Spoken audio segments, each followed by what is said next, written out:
சுமார் 200 ஆண்டுகளுக்கு மேல் தியாகத்தை செலுத்த வேண்டியிருந்தது.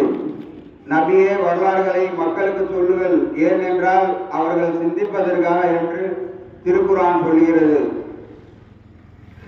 கண்ணியத்துக்குரியவர்களே, வரலாறுகளை மறந்து போகலாம், ஆனால் மறக்கடிக்கப்படக்கூடாது. நம் நாட்டிலேயே வரலாறுகளை மறக்கடிக்கப்படுகிறது. அதனால்தான் ஆண்டுதோறும் வரலாறுகளை பற்றி நிறுவ கூறுகிறோம்.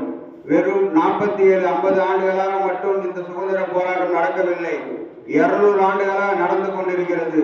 ஆரம்பம் 100 ஆண்டுகள் இஸ்லாமியர்கள் மட்டும் பங்களித்துக் கொண்டிருந்தார்கள். அதில் முக்கிய பங்களித்தவர்கள் நவாப் சிராஜ் தௌலா ரஹ்மத்துல்லாஹி அலைஹி அவர்கள்.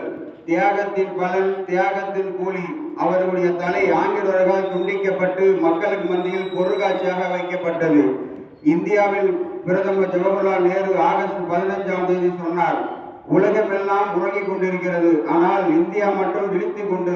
அந்த அளவிற்கு இஸ்லாமியர்கள் உலமாக்களின் விழிப்புணர்வு இருந்தது. அவர்களின் ரத்தம், தியாகங்கள் அளவுக்கு அதிகமாக இருந்தது. சுதந்திரத்துக்காக வேண்டி போராடி கொள்ளவர்கள் எண்ணிக்கை 95,300 பேர்.